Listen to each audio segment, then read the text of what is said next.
Hey, what's up everybody, and welcome back to Newstos.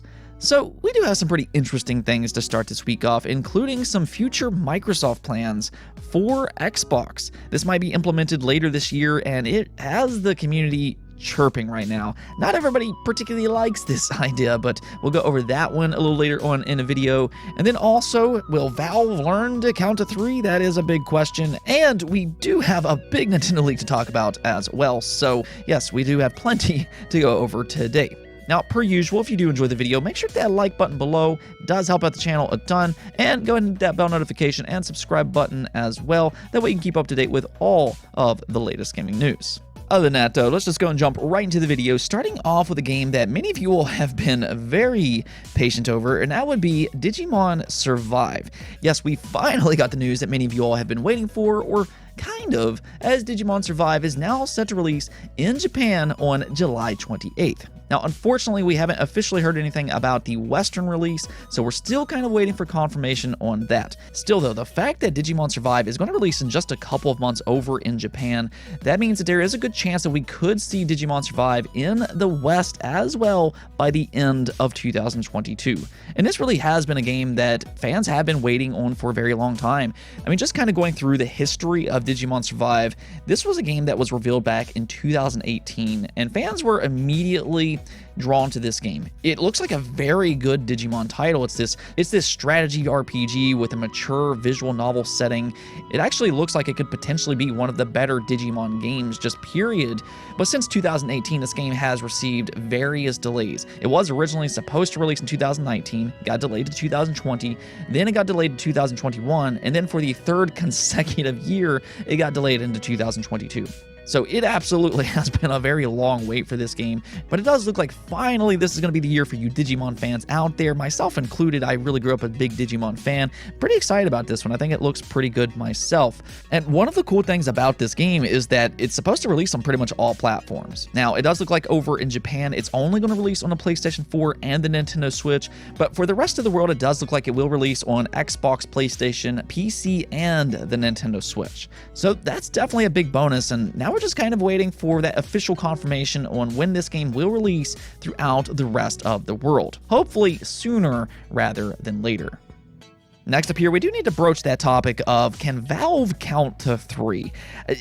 They still haven't really shown any proof of that. I mean, you know, you have Half-Life 1 and 2, and then you got Episode 2, and well, anyways, you also have the Portal franchise, and there has always been that constant question, will we ever see a Portal 3? Now, I think for us fans, we have been hoping for a Portal 3 for a very, very long time. I mean, Portal 1 and 2 were just so phenomenally well done, and personally for myself, if I were to sit here and just kind of take a look at some of the best games of all time, there's a good chance that I might include this right around the top 25 best games of all time, specifically with Portal 2. That game is just flat out amazing. I mean, you're talking about great level design, the writing is phenomenal, so incredibly innovative in terms of game design, and there's a reason that so many puzzle games after has been inspired by Portal. It's just because it's a flat-out masterpiece. But, you know, will we ever actually see Portal 3? And, you know, that's always a major question when it comes to Valve. You never really know what to expect when it comes from them, but interestingly enough, fans are not alone anymore. We're actually hearing from the Portal co-writer. He actually wants to do a Portal 3, and he is requesting Valve right now to let's make it happen.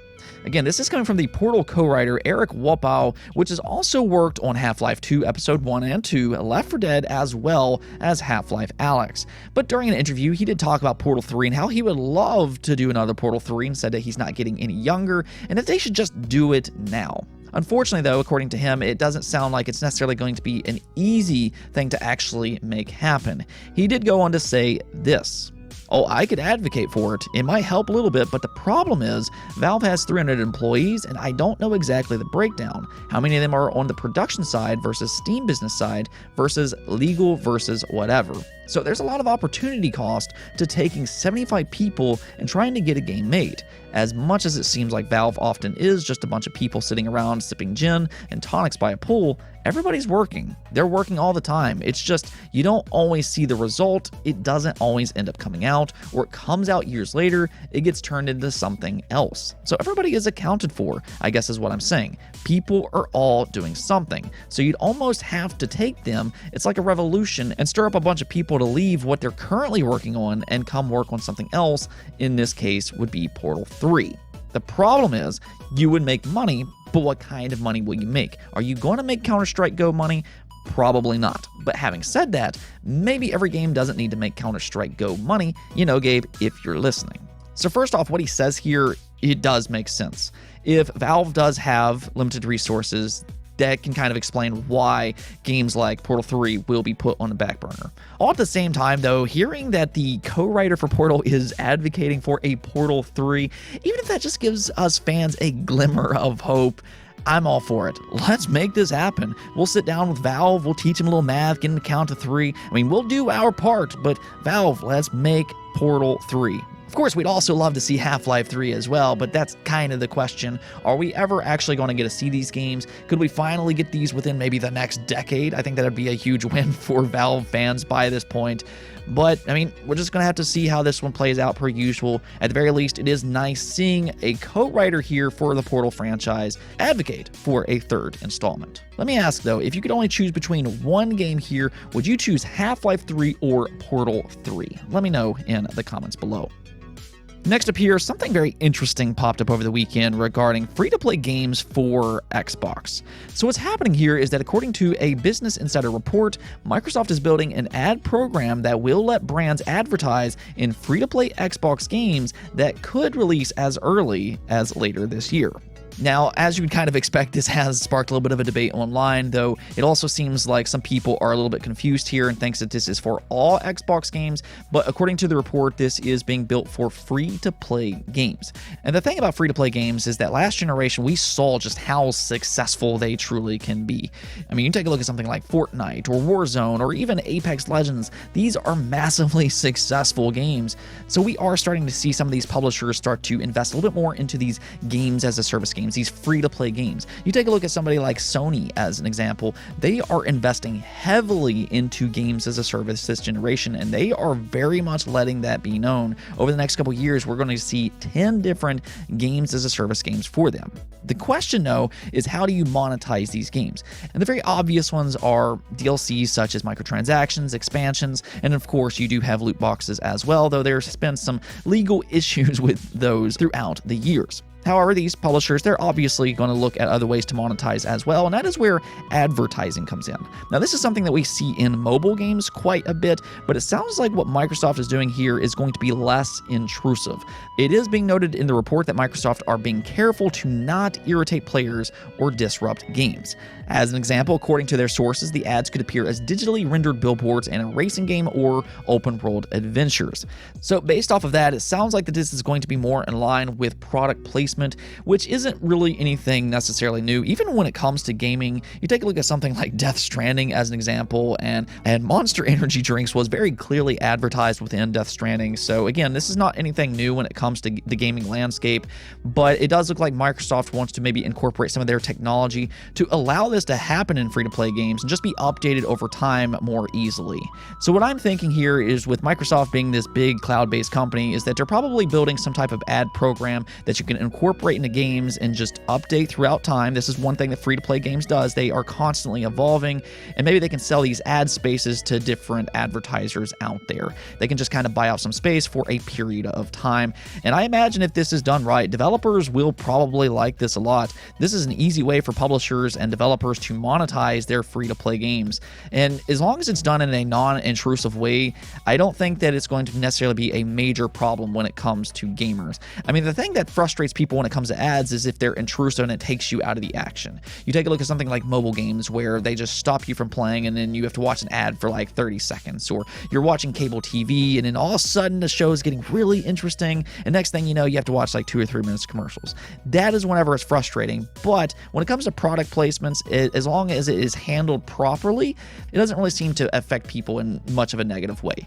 I mean, you don't necessarily want a situation where a product is obviously out of place either, but when it comes to free-to-play games, they are looking for ways to monetize these games, and this might be another option for developers and publishers to take.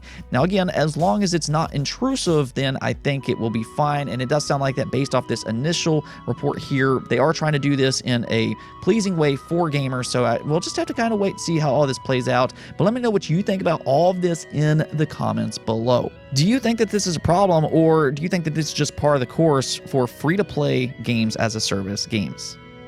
Now, on to our final topic of the day, and this is actually a pretty big one, as it looks like Game Boy and Game Boy Advance might be coming over to the Nintendo Switch Online service after all. This was allegedly leaked online today over on 4chan. Now, 4chan is not always necessarily the most reputable site in the world, so I don't think that I have to say that or anything, but it does seem like the early consensus, at the very least, as of right now, it looks like this leak might be legitimate. With that said, per usual, when it comes to any leak, you of course need to take this with a grain of salt.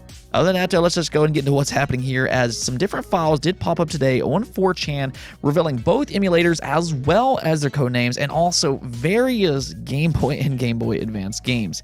Now, there's pictures of this up online and everything, though I'm not going to show that on my channel for very obvious reasons. Nintendo, they mean business when it comes to leaks, but if you do want to search a little bit out there, this is pretty easily found by this point. It's making its way across the internet pretty rapidly. But nonetheless, a Game Boy and Game Boy Advance emulator has been rumored for a little while now. Last year, we was hearing from some pretty reputable outlets as well as insiders that this was in development, and I think for a lot of us, we kind of expected it to be announced alongside the Nintendo 64 emulator. Unfortunately, that just didn't happen, which led some fans to believe that maybe that information was incorrect. But here we are once again with yet another leak, and this one is more than just words. We're actually getting entire archives this time around, and while this could be faked, as of this moment, it does look like it could be legitimate. Now, this could actually be huge for Nintendo Switch Online, which I'll kind of get back to here in a moment and some of my reasonings for that. But my expectations is that this will probably be grouped in with Nintendo Switch Online Plus Expansion Pack.